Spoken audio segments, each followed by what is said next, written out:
Shark Nation Radio. All experts, all the time. News, politics, sports, and much more.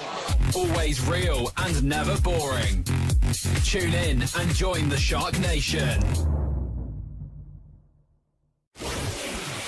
Backlash with Adam Taxin, where people come to get in-depth analysis of trending topics. Listen to Adam break down the latest news as only he can. Enjoy callers wittingly conversing and debating with the one and only Adam Taxin.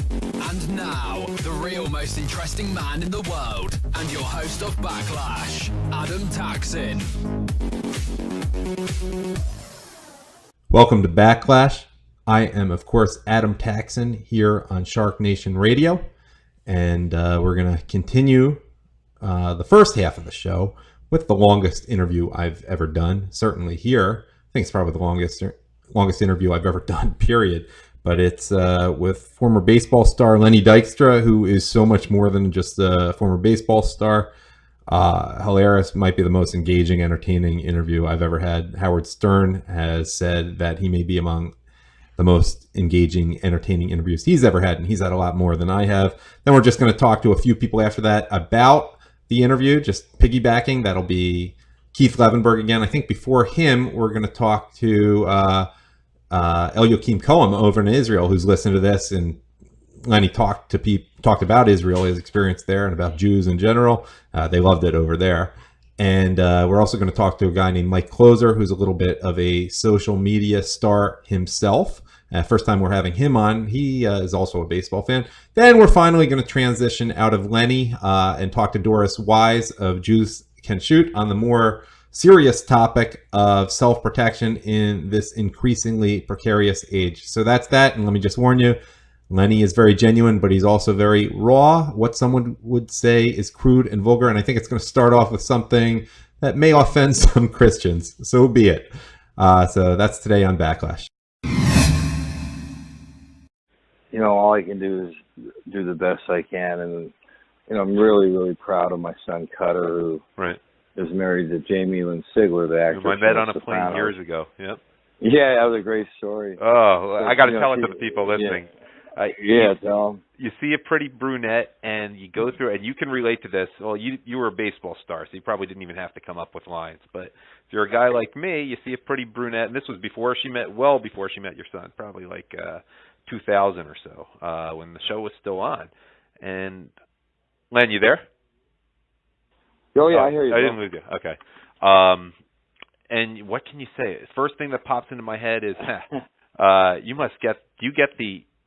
you look like Meadow Soprano all the time. Never occurs to me who I'm talking to. She says, yes, because I am Meadow Soprano. She looked me right in the eye and said that. What do you say after that? I went and took my seat on the plane. Like, she was just like, come on. Yeah, you know. She was nice about it, but it's like, because I am. Hello. And it's like, I mean, I remember, you know, I told you I saw her. I was there yesterday, actually, and you know, the courage and you know, she's had, you know, has MS and you know, my son basically, you know, gave up his career to take care of her, and they have a great grandson, and my son is, you know, a better father. A great grandson, just to clear up for people. You don't have any great grandsons like Mick Jagger. What's that mean? No, like third generation. You said a great grandson. I just wanted to make sure it's your grandson, not your great grandson. Just the first people listening. Yeah. I might have. I don't know. Who knows? Oh, yeah. For all you know, I might have a lot of things. Right. But whatever. Yeah. What are those things called? Paternity suits or whatever? Yeah. I don't know anything about those. Right. Of course. You know, probably fill the whole team in the big leagues. But well, two of them did. Two sons are. I'm joking. Joking. No, but never been a big coat guy, as you know. Never liked to put the coat on, so you never know. You know. Yep. You know, and that's back when I was 18. You know, and my chick could like shoot to the top, and right. That's kind of like where I have like the problem with, like, it's so funny too with religion how it can go so many ways. So you think about it, okay, you, okay, believe that Jesus was a Jew, but he wasn't the Son of God. He was just a normal person. That is and people among the things. that are Christians, believe that he is the Son of God, and or they claim to believe it and go along with the crowd. Yeah. Well, whatever though. But where I'm going with this is, like, it's not one of those deals where you can say, well, okay, I kind of got, like, I see where you're at, I kind of meet you. You can't, like, we're not a little bit of something, you're not a little bit apart. You're way up. You're way apart. Like, somebody's wrong. Uh-huh. Okay? And so then I start thinking about it, and I think, wait a second, because I don't know too much about the Bible. I've never read it. But not even in prison? No, I couldn't read it, dude. It's just, I mean, first of all, it's written, why didn't it wait 1,000 years after he died to write, and it's written by men. But anyway, not quite but what we more believe, more importantly is, like, his mother didn't get fucked. You gotta get fucked to have a kid. I mean, do you know anyone else in the world who's had a kid that hasn't like, there's got to be a sperm that's got to go up there, and it's got to catch the egg, and all that shit's got to hit right. Mm-hmm. So that's kind of a tough one there, you know. Well, you kind of have to expect that God. I mean, I'm not a Christian, but that God has some miraculous powers, which we believe in other areas. If God can do anything, He could certainly handle that. But it sounds like you're not buying it. I'm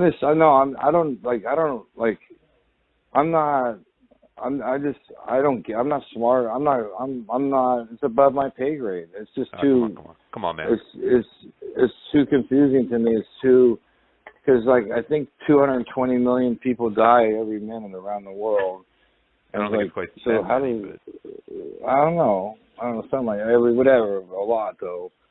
I mean, if you think about it, like, how does he decide on who's going to heaven and hell, like, so quick? Like, heaven, hell, heaven, hell, hell, heaven, heaven. These are questions well above my pay grade. Believe me, there are enough rabbis who are Mets fans I can put you in touch with who I mean, I'll have one of them. The bottom line is, I'm kind of like, my belief is, if you live right and you treat people, you know, with respect, if there is, you know, a heaven, you're gonna go, you know. That is certainly. I mean, but I did live. I got to tell you, I did live in this intersection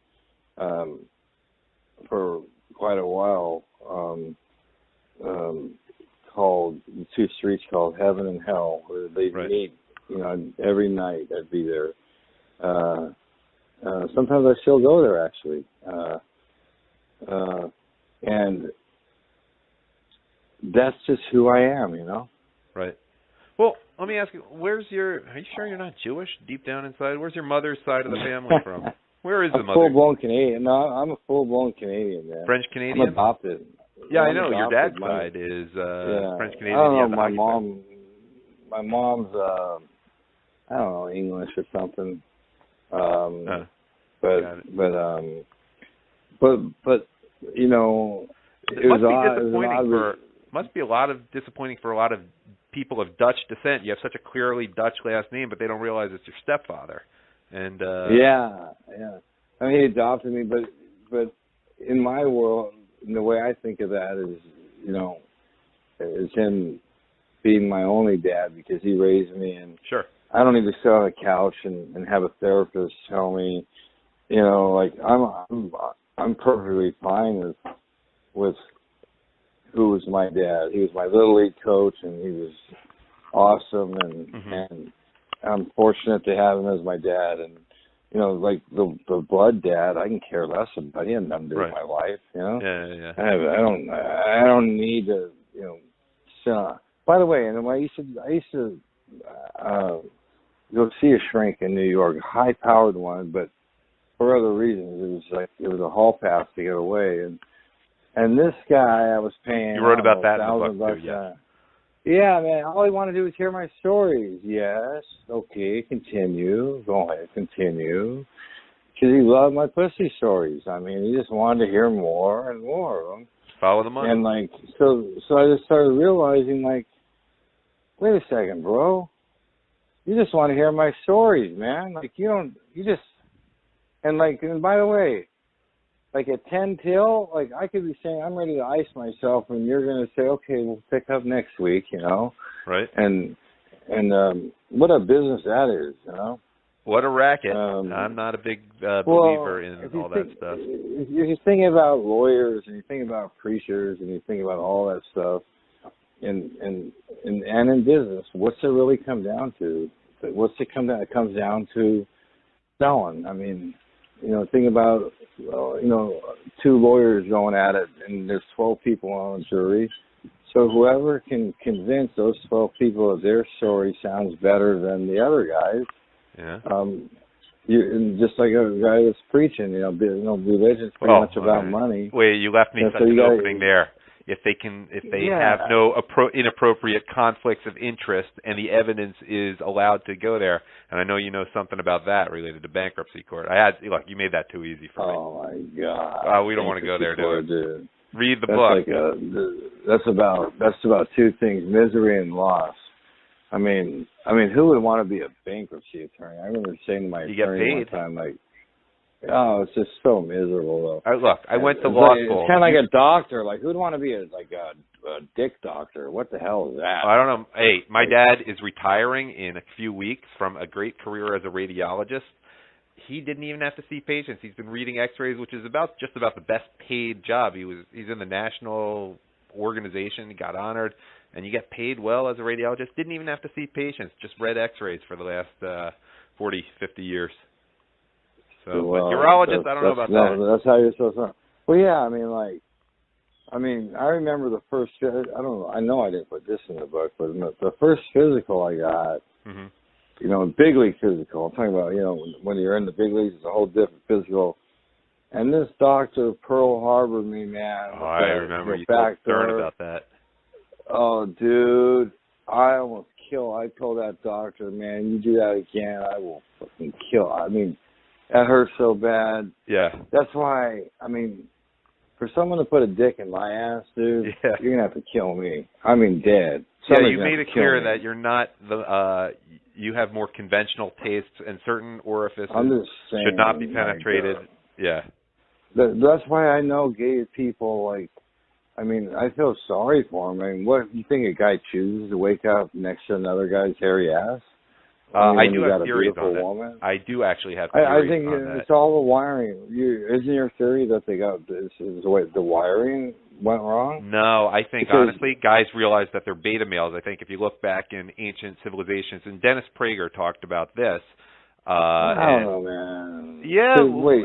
Okay. Are you saying you don't wake up at 30 one day and say, you know what, I think I'll try in the ass today? No, because not everyone has access to women. In primitive society, the alpha males got all the women, and there was nothing left over for the beta males, who tended to be a little more feminine. But if you're getting in the ass, you got in the ass. You've been getting in the ass for a long, since you've been. It's been a trade-off, maybe, It's just, I just don't think you wake up one night and say, you know what, I'll try in the ass tonight. I just don't see that. I think it's probably a gradual process. It's not the way I roll, but a gradual process. What? Well, look how it was done in ancient Greece. They would mentor some kid. I won't even let a chick take a shit in my place. She takes a I'm shit. aware of that. That I don't know about. That's a little different. You can use air freshener, and I imagine. No, man. I gotta tell them, man. You gotta. And any body odors at all. Well, yeah. I'm out. Take my shit. I'm out of here. How's that?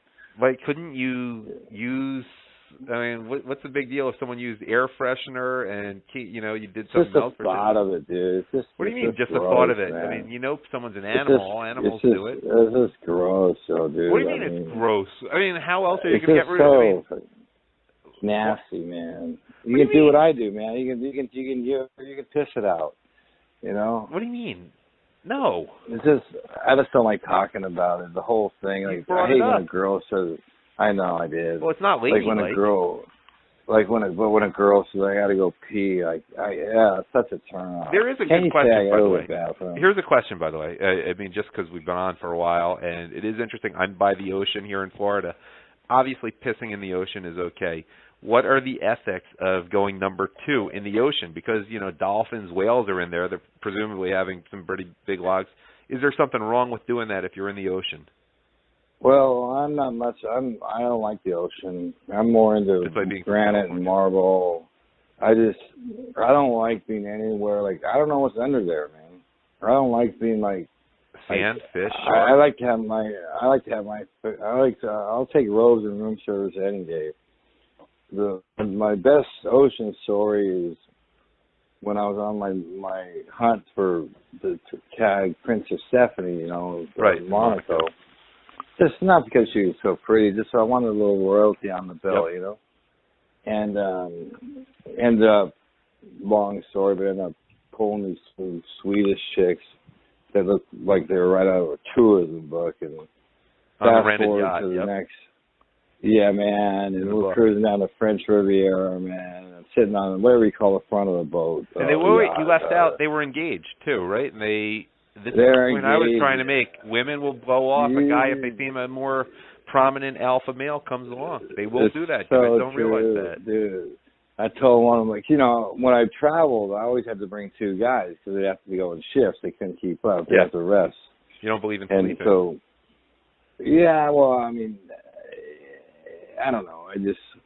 You have to sleep, but like I feel like I'm wasting time when I'm sleeping. Yeah. Like I can be, but you do need sleep. I mean, but anyways, but I'll never like. There's some, you know, you have that clear. Like, so I'm sitting like, you know, it's like 10 in the morning and having a week where I got a Corona in our hand, and you know, what do you call the front of the yacht? What do you call the front of the yacht? Is that the bow? Yeah. The bow. Bow. And so I turn around, I look back, and there those 2 Swedes are sunbathing nude. And I said to my guy, my monkey, you know, one of the guys that pretend like he's my friend, I said, bro, take a look at that and bottle it. Uh-huh. Because this is as close, if there's a heaven, this is as close as we're going to get. We're sitting here on a yacht, cruising down the French Riviera to Portofino, Italy, with 2 nude Swedish chicks. I mean, like, really? It could have been 10. Yeah, that's too many. I've never been into that. I like to focus on my partner. Right. I'm a pleaser, bro, you know. I mean, I don't like all them arms and legs. And like, I mean, just for the visual. Too many moving parts.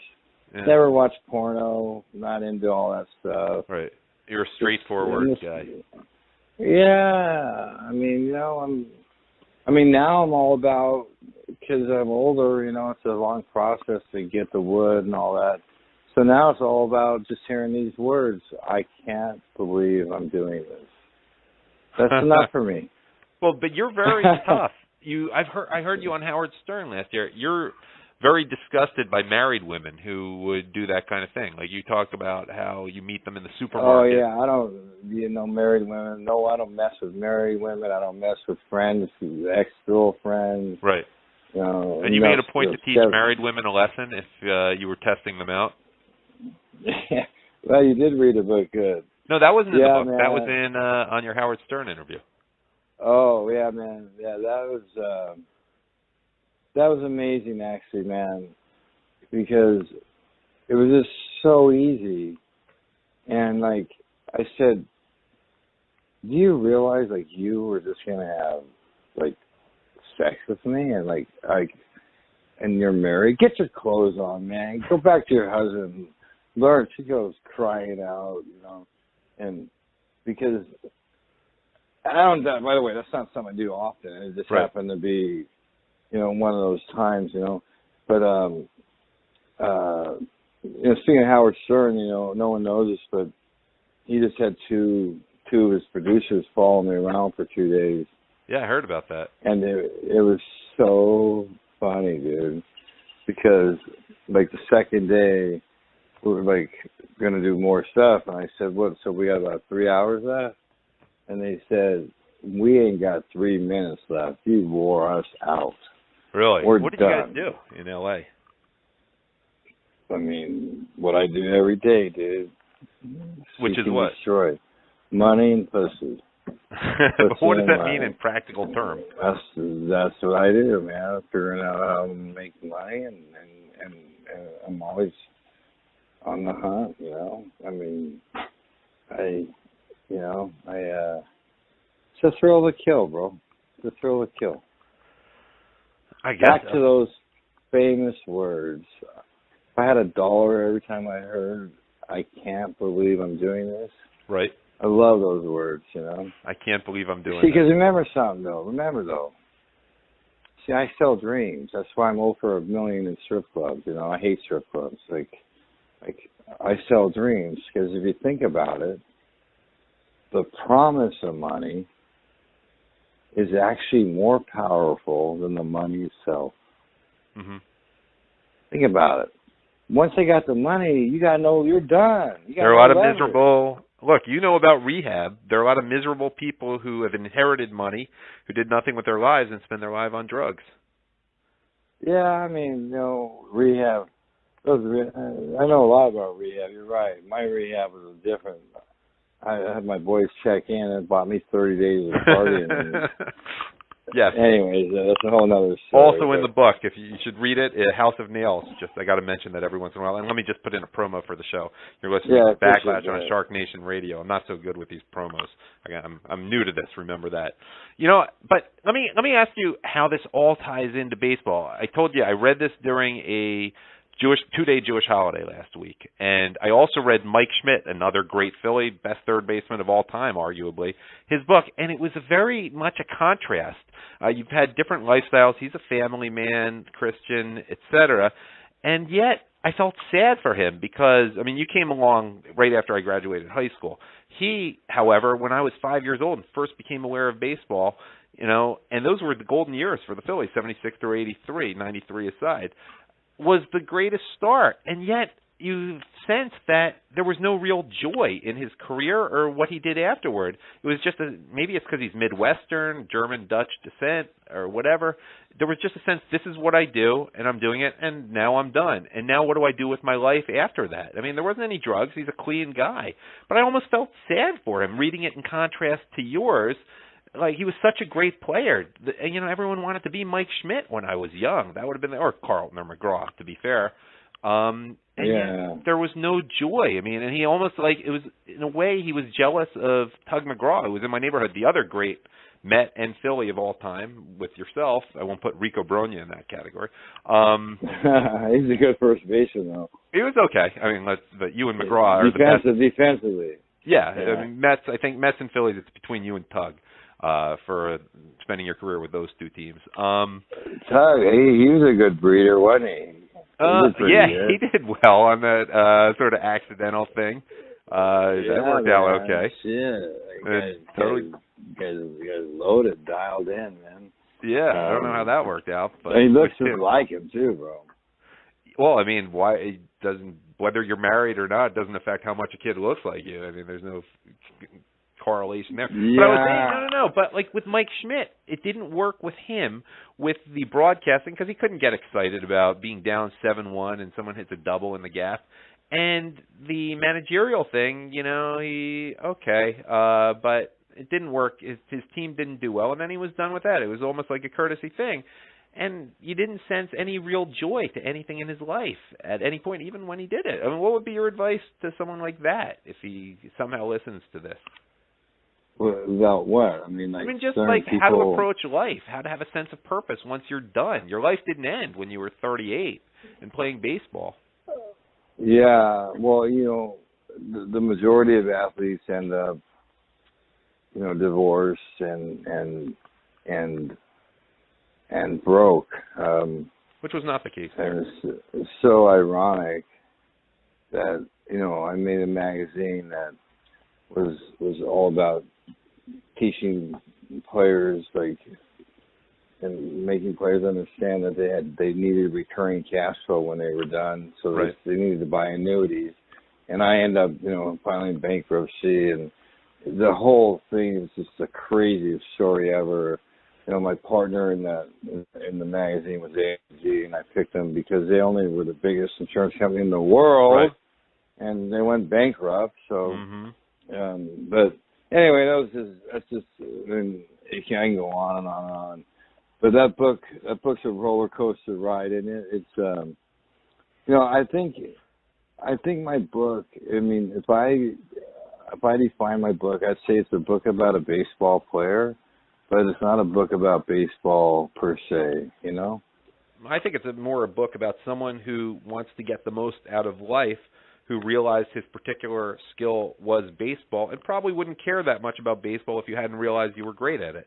I don't get the sense that there was anything inherent in the game that made you really excited the way some kids will look at, and this was me when I was young, the baseball statistics. Well, I did love it when I was like young and didn't have to take drugs and wasn't all, and was playing baseball like my Met years. I mean, I was young and I was like every day I was excited to go to the ballpark, man, and you know what I mean. But was it baseball itself, or because you realized it was your ticket and you? No, it was baseball. I love the game. I love winning, and it's just as you get older and you get beat up, and then the money starts coming into play, and you start thinking about other guys and how much they're making, and then you got to start taking stuff to get on and off the field, and it just and then you've been doing it a long time, and you start understanding all the politics involved. It's not as fun as it was. Like when I was with the Mets, I drank beer and stuff, but I never did a drug. I didn't even know what a drug was. Right. You know what I mean? Oh, here's a question that just occurred to me. Wow. You loved the Angels as a kid, right? Well, I love Rod Carew. Rod Carew. You don't remember? Were you young enough to? Were you there when Jim Fregosi was on the Angels or managing them? No. So you didn't. That didn't come around or anything. And you met Carew, or he called you when you were like 15 or something? Oh yeah. That's a great story. That is a great story. You snuck in. You tried to sneak into the clubhouse. I just wanted to meet him, and he's, like I said, everything I did was based on making to the big league. I used to ask myself, okay, if I do this, will it make me a better baseball player? That's what I used to ask myself. I mean, everything was geared to getting, like I said, out of the middle. I still don't I won't sit at the middle table. I don't like the middle of anything. Mm-hmm. But anyway, what else, bro? I mean, because I'm going to start. Well, you've been more than generous with your time. I could go on for another hour. I mean, but only problem is, I think my kids call me. I gotta talk to them. All right. This is my guy Luke. Who plays with the Cardinals. He's 21, and or is he AAA? Yeah, he's in high A ball, and it's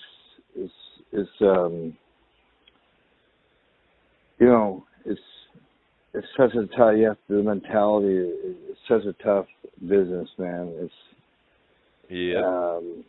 People don't understand how tough of a business it really is, and he's a big, strong kid too. He's 6'2", a multi-billion-dollar business, and next time we do an interview, I'll tell you how I ended the strike, because I did end that strike personally.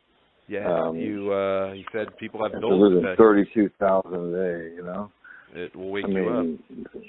Wake me up big time. But hey, listen, man, I really enjoyed talking. Okay. And let me know when you want to talk. Maybe we'll have dinner with Trump one night, huh? We'll see about that. Yeah, we'll see. If not, whatever. I gotta tell you, man, one thing about it. I'm gonna be honest, man. When I was at Mar-a-Lago, I wanted to I mean, I told her I went into white, but man, Marla Maples was hot, man. God. You know, I was married to a Marla. I was married to a blonde Marla who was hot. Marla Maples, dude. That was some canned heat, dude. Yeah. I mean, she was, wow, that was, she had that, I think her rack was real too, you know? I'm not aware of that, but. I don't know, man. I just remember seeing her there and like, you were so impressed. Fresh. Yeah, it was, I don't get impressed that easily too, but she's, you know, I don't know. What's she doing nowadays, man? Oh, you know the story about her Inauguration Day? She got some bad PR because she tried, and her daughter, Tiffany, who I think my mom met her. My mom's in local Republican politics in Pennsylvania, and she was impressed by Tiffany, but they tried to get their hair done for free because of the publicity. I'm like, you don't have to. Are you really doing that? I mean, come on. You know, you've had a lot of money. You don't try to take $100 from someone doing your hair who worked so hard, and it was bad PR. I mean, she still looks great in her early 50s, but people who know me know that the subject of gorgeous blonde Marlas is a little bit of a sore point with me because I was married to one. Oh no, man! Myself, yeah. But you got out there. You didn't get killed out of it, did you? No kids, and she had more money than I did, so no, it was all right. Yeah, there you go. Living the dream. The whole thing was so weird. Triple smart, dude. She was the prettiest girl I ever saw. When I was 13 and she was 14. Woof, she left an impression. Wait, you guys met that long ago? Oh yeah, I mean we're divorced now, but. Literally, I met her before that, but it was only when she was maybe 13 or 14 that I was like, hold on. And I was only 12. And I was like, wait, this girl's getting really pretty. And Jewish on her mom's side, so Jewish, but blonde, had the Barbie look, which you don't see that much. You didn't see that in Israel. And just, like... I'm not into the blondes, dude. Well, you were married to. No.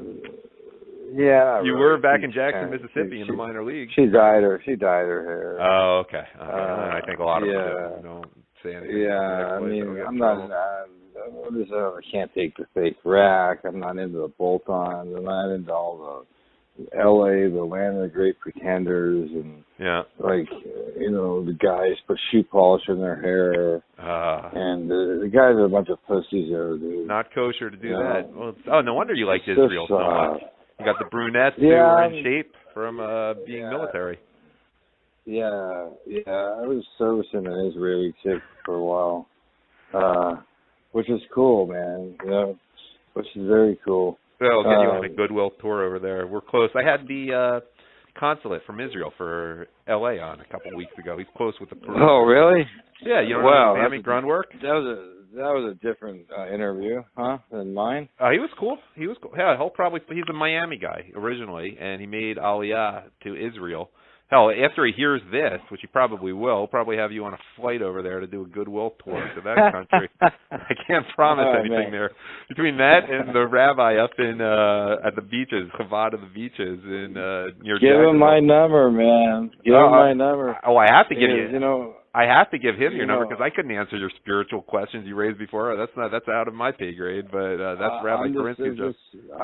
Because I come from a place of honesty and common sense. Like, I mean, like, nobody knows, But lots of people know. It's just not me. But well, no, they don't know. No one knows, though. You know what I mean. The only thing is, people need. It's about hope. It's about like the psychics. I don't know how you go through life without it, given what you went through. But that's not me. Yeah, I mean, even when I was locked up, I checked out, man. I started reading this guy's books. His name was Daniel Silva. He had a whole series about an Israeli assassin named Gabriel Allen, who was a badass, but he's a good assassin. And so I became Gabriel Allen in the cooler, man. That's a whole nother story, man. Oh, I love did you read The Glory when you were there by Herman Wouk, who's 102 and still alive? Like, he has to think about some of the things the Mossad pulled off in Israel and Lebanon up there. And that was wild. That was a great series. I read every one of his books, but Anyway, listen, man, awesome talking, and I appreciate everything. Hey, man, I appreciate your coming on, and I appreciated the book last week when I just happened to see it at the library. Well, I look forward to meeting you in person, bro. Okay. For sure. Hey, come on down to Florida. Thanks for the time, Lenny. All right, my man. Addicted to Backlash? Not yet? Catch Adam Taxin, the host of Backlash, Monday through Thursdays, 6 to 7 p.m. for new episodes, as well as Backlash Rewind on Fridays, 6 to 7 p.m. for an action-packed recap of what was trending during the week. You can listen live by going to www.sharknationradio.com, or you can listen on demand by going to SoundCloud and typing in Shark Nation Radio, Twitter by typing in Shark Nation Radio, or YouTube by typing in, you guessed it, Shark Nation Radio. What is Backlash all about? We feature incredible guests, many of whom you know, and some that you will want to know. We discuss trending topics, especially the ones that the biased media might not want to cover. We bring you experts, and we keep it fun. Tune into Backlash on your computer or your smartphone. Let's talk again to Eliakim Cohen. We spoke to him Monday about the terrorist attack in London, but now we're going to talk to him about the long interview I've done this week with Lenny Dykstra. And I think he's a fan of it because of that direction Lenny went in, talking about Israel and the Jews so much. And full disclosure, Eliakim is from the Boston area. I don't know if he's old enough to remember the '86 World Series, which he wouldn't be happy with Lenny about. I don't think Lenny was that big a factor in that series. But anyhow, Eliakim, we have only a couple minutes. Let's get your thoughts on that interview. I thought two things really. First of all, it was an amazing interview. I think two things stood out the most. His trip to the Western Wall, he called it the Wailing Wall, which was nice. Well, we don't like that, right? Really we don't like we don't like the term the Wailing Wall. No, we don't like it, but I mean, if you're not Jewish and you say it, it's sort of, you understand why it's the Wailing Wall. Yeah, I guess lost so. their temple, so it's sort of like I mean, he's admittedly not that much of a spiritual guy or an emotional guy, and he said, I'm gonna just scribble something and stick it on the wall, and then basically when he got to the wall, he ripped it up and thought for a minute or two, and then actually took the time and wrote something more meaningful. And I think that sort of really just encapsulates what Israel and Jerusalem in general does to a person. I mean, it's hard not to be overcome with the spirituality and the emotion, and it doesn't really matter what religion you are, or even if you don't believe in God or whatever. There's just something very powerful about that experience. Yeah, it's kind of cool actually to hear about it, because I just remember there was so much hype before I went. So it's like, this is what I'm supposed to feel. I didn't really have the chance for feeling spontaneous as a Jew who only went to Israel for the first time, and only went there for the first time fairly late in my life. I was already, I think, 30 at that point. So, okay, this is what it's supposed to be, a really powerful experience, as opposed to just going there and feeling it naturally. So I can't even really relate to that. Yeah, it really, I live here, so I go there quite often, and I try to basically get myself in the frame of mind that he, got into after he realized the enormity of it. If you go there every day, it just sort of becomes rote. It's just a routine. But I thought that was quite powerful. Plus, he seemed to really identify with, the security here and the soldiers. And, I remember he was talking about his doctor, being on the front lines, and, that was so powerful to him. I think one thing Israel takes pride in is security. I mean, when people come to a country and they see all this security, the security is there because we value life, and we value being able to live our life. And the thing that he pointed out the most was the airport. And, my parents went to Toronto in the 70s, and the only thing they really remember from the trip was how clean the city was. 40, 50 years later, they're still talking about, 40 years later, they're talking about the same thing, how clean it was. When people come to Israel, the one thing they remember is, soldiers walking around. He actually happened to mention the hot female soldiers walking around. But, those two things, I think, were quite powerful in what he said. And he just seemed like a really nice, down-to-earth guy. And he definitely rubbed some people the wrong way. Well, I think that's why he identified with Israel. He mentioned the fact that we're surrounded by enemies. If not many people on Earth have the experience that we have. I mean, we have a couple 100,000 missiles pointed at us 24 hours a day. There's really no one else on Earth that can say that. So I think his experience here was pretty remarkable and definitely should be discussed more. I mean, that was quite powerful, and I think really, the really determination. The determination part, I think, is something he personally could relate to as one of the smallest guys in the major leagues when he was there. I was about to say, like the resiliency and the determination. Yeah, exactly. I mean, Israel, I think, is sort of right up his alley. I mean, there's lots of different celebrities and people that have come here, and like some of these rock stars, they're used to basically telling the world or people to shove it, and a lot of them really identify with being here. So it's, that was a great interview. I was really impressed. Well, thank you. Really Thank you for coming on to talking about it, because I definitely, when he went in that direction, wanted to get a perspective from Israel. And Aerosmith was just in Israel, and they had a very positive experience. Anyhow, El-Joakim Cohen, thanks for joining me. Sure, man. Thanks for having me on again. Did you know you can catch Backlash clips on YouTube? Why would you want to watch Backlash on YouTube? Because we know that you want control over your content and what narratives you're fed. Cable news is expensive, and often it leaves you to choose between a boring conservative on one channel or an unhinged Rachel Maddow on another. Watch our clips on YouTube as Adam Taxin talks with the likes of Ben Shapiro, Kimberly Guilfoyle, Ron DeSantis, Brooke Goldstein, and others that you will love. Adam is a conservative, and he keeps it real. Tune into our YouTube channel and enjoy commentary that is conservative and intellectually stimulating. Just go to YouTube and type in Shark Nation Radio in the search box. Once you're on our channel, you have free access to all of the great conversations Adam has had with people you will definitely want to hear from. You can also follow us on SoundCloud and Twitter by searching for Shark Nation Radio. Okay, for the third day in a row, we have Keith Levenberg on. We just heard from El-Joakim over in Israel, but Keith is going to give a little bit of a wrap-up of this part of my long interview with Lenny Dykstra. What's on your mind today, Keith? Thanks for having me on again. So that was quite a finale. So next time you talk to Lenny, you'll have to introduce him as an author and theologian.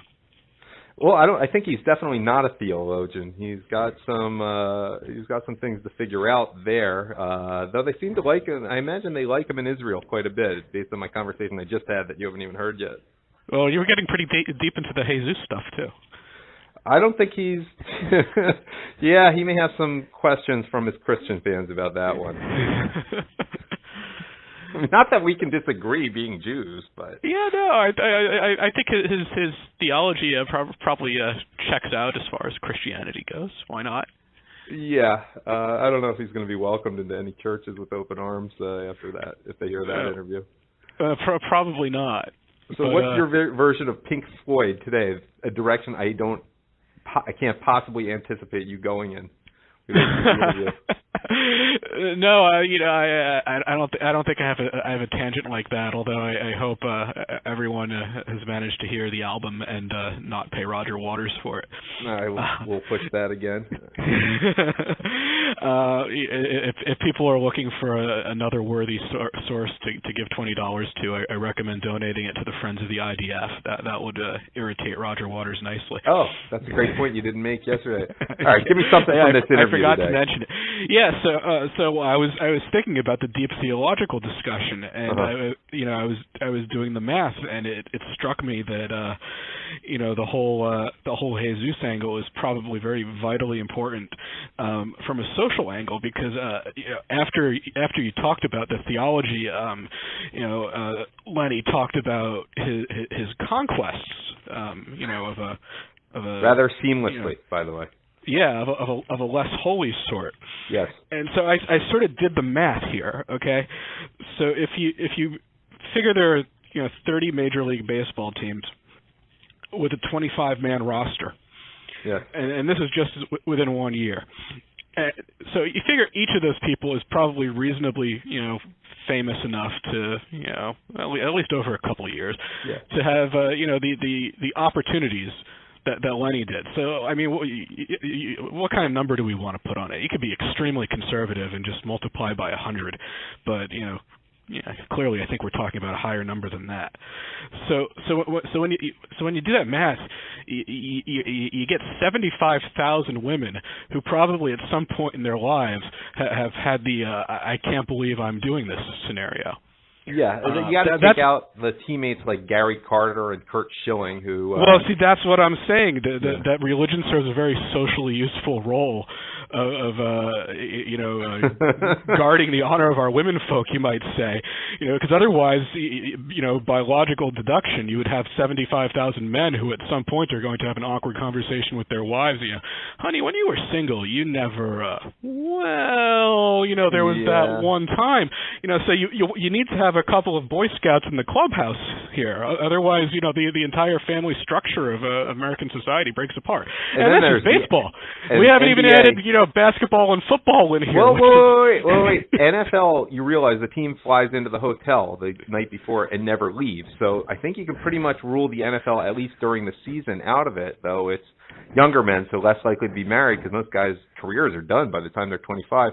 But one interesting point before I let you go, someone asked me, a friend, Charles, who's a big Mets fan, a friend from Philadelphia, loved Gary Carter, and he was genuinely curious. He hadn't read the book about what his relationship was like with a guy named Gary Carter, with Gary Carter. And he said, you know what? He had nothing but respect for the family guys. He knew they were not like him, but they were good players and they were good to team. The most important thing was winning.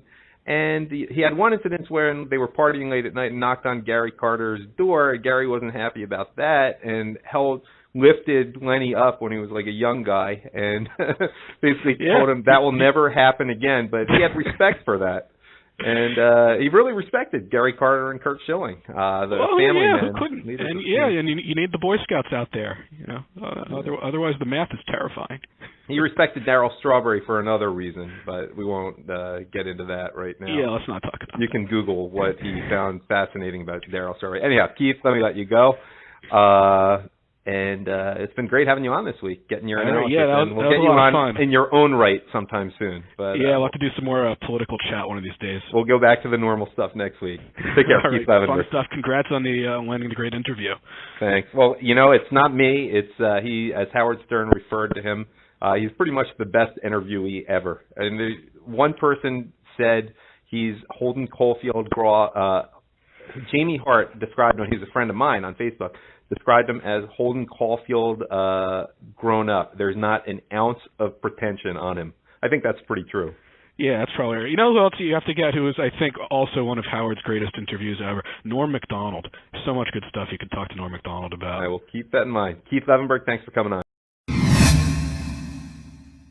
Missed an episode? We have you covered. Just go to SoundCloud from your smartphone and find every Backlash episode by simply typing Shark Nation Radio into the search box. Enjoy any and every episode of Backlash, and you don't have to worry about paying because it's absolutely free. At Backlash, I can assure you that you get programming the way you would want to get it. Just straight to the point, well thought out, and unbiased content. Conservatives have a new option, and it is a good one. Backlash starring Adam Taxin. Just follow us on SoundCloud, and you'll see every episode listed for your listening pleasure. Backlash. All experts, all the time. More analysis of my extended interview with Lenny Dykstra. Now, I know a lot of you guys think I was probably a little biased toward him being a homer, a Philadelphia Phillies fan, so let me bring in a social media star, especially of the Periscope variety, named Mike Closer, who's a Washington Nationals fan now. They didn't exist except as the Montreal Expos to like 2005, but during the time when Lenny played in the late 80s and early to mid 90s, mid 80s to mid to late 90s, he was a fan of the Baltimore Orioles, and you couldn't find a team that was much more irrelevant during that era. Anyhow, Mike, what did you think of the interview? That's for sure. Thanks for throwing in a dig at the beginning. But hey, I was not happy about what happened in 1983 to the Phillies, and that was because of you guys. Then you guys stunk after that for a long time.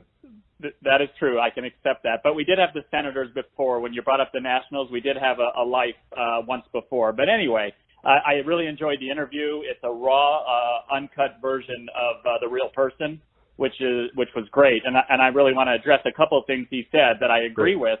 Mm-hmm. And a couple things. You talked about the thing about being gay, and I know that was an interesting subject there. Seinfeld always says you get to double your wardrobe if that's the case. But needless to say, I do think it might be something in the DNA. I know you did the alpha-beta routine there. Yeah, I don't know. But I mean, there's no gene, but...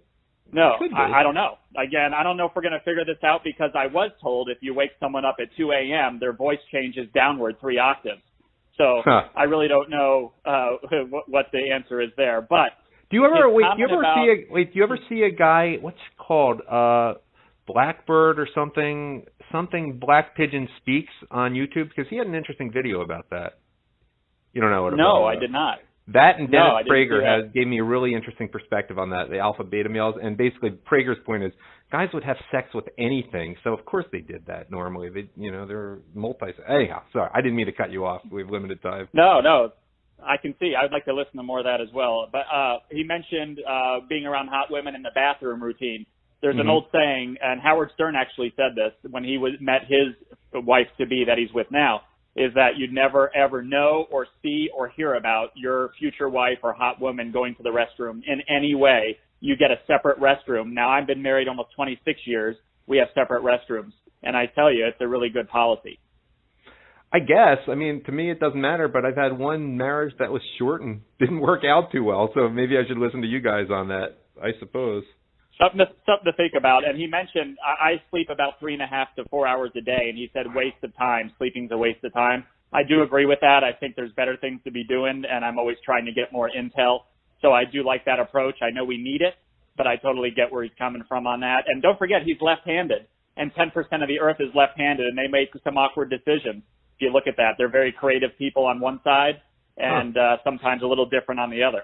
I never thought about that aspect of him, but he is, come to think of it. That never even came up in the interview, or no, I mean, not politically, but he is a lefty. Yeah, that's true. That is true. I didn't think about that. Yeah. He's not going to beat that stereotype. Yeah.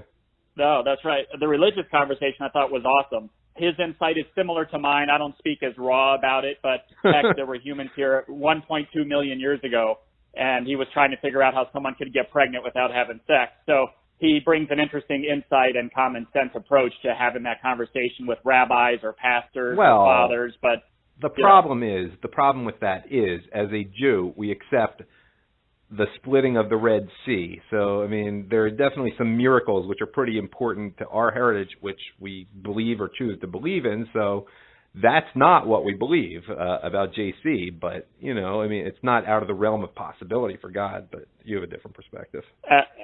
Absolutely. I still agree it's a choice. You're born a human. Everything else is a choice. To be good or bad, to be great or not, it's still a choice when you wake up. So I really enjoyed that interview. I think you knocked it out. I look forward to hopefully you get him on again. Yeah, he's great, but he's great with everyone. That's the reality. I mean, I had good rapport, but he did have rapport with, and that's why his teams won, I think. Mike, how do people follow you, and what are you doing now? It's no longer Closer Nation or whatever it was on Periscope? So it's still, you follow me at The Best Closer on YouTube, Facebook, Twitter, and Gab, but there's a new company that was formed called Be Right News Corporation, which will include a lot of broadcasters, some conservative, some not, with music, DJ, all the way to sports and debate and financial news. So it's coming soon to everybody. So please follow me. And Adam, thank you very much for having me on your show. Thanks for coming on. Let us transition out of Dykstra world right now, and I'll use a very tenuous connection to something that he said and bring in our last guest of the week, which will be Doris Wise. Actually, we haven't had that many guests because Lenny was so many of them. Lenny did say, as you heard, that he was not a big fan of hunting, which he did with his Mets teammate Kevin McReynolds, but he didn't necessarily say anything about guns in general. But, okay, I said it was going to be a tenuous transition. Let's bring in Doris Wise from Jews Can Shoot to sort of piggyback off that and tell us about a great webinar that she is putting together. Doris, thanks for joining me. Thank you, too, Adam. So we're putting together a three-part series on a Citizen's Guide to Active Shooter Situations, of which there seem to be an increasing number. And my speaker, my instructor is Scott Kirshner, who has written a great book on it, and it's going to be interactive so people can ask questions. But he's going to provide guidance and instructions, some instruction very simple that we don't even think of unless somebody tells us, easily remembered, should we ever find ourselves in such a situation. Hopefully not, but it's better to be prepared because there's no virtue in being unprepared, especially when I'm making it so simple to be prepared. And so that starts this Sunday at 7:30 Pacific time, and is the following a.m. Pacific time, right? p.m. Oh, p.m. p.m. What about us Shabbos observant people? Come on. Sunday night. Oh, Sunday. I thought you said Friday for some reason. Okay, Sunday night. No. And the second one is on the 19th, which is a Monday at 6:30, and the third one in this series will be the following Sunday, also at 7:30. The videos are going to be available it's $10 whether you're interactive or whether you're watching it on video, because I got to make a few bucks here. Sure. And hopefully you will be given tools that you don't. Obviously, in my opinion, of course, the best thing is for citizens to be armed, but too many situations don't allow us to be armed. People sometimes choose not to be armed. I get Especially that. in your state of California. Yeah, but there's plenty of us who are armed and legally armed in California, and there will be information that's given to people that you don't even think of. That is so simple. So that's the way to go. Can you teach us? Can you give us a little bit of a teaser without cannibalizing your paid event? Sure. Okay. To whet our appetites. Okay. So, as an example, which is something that crosses my mind, because as a child of survivors, I think I live with a heightened sense. A heightened sense of a situational awareness. So you walk into a market, a supermarket, and there's a lot of people in not a big space. There's aisles, there's things in the way. Sometimes there's only one visible in and out, although there has to be another one legally. You just have to know where your exits are when you walk into a place. No, you don't. But but you walk into anytime you walk into a public place, look for the exit. Where's the exit sign? Don't go out where you came in the case of a situation. Go out a different way, because everybody is going to be going out the way they came in. You want to go out the other way. So here's my little scenario, which I'm actually going to bring up on Sunday night. You're in a market. Let's say a smaller market, which a lot of people go to, and there's really only one door. And there's a lot of people. It's not a big market. Somebody comes in, got a machine gun, which, by the way, is not legal, but criminals are not legal. So he's got something. He's got anything, and he starts shooting. He locks the doors. You have nothing. What do? No, you don't pull out your cell phone and post a status on Facebook. You take something in an aisle, a can, a this, a that, whatever it is, and throw it at him. People generally will follow other people. If one person does that, other people will do that. He will be taken down. You have to do something. You can't sit there and freeze.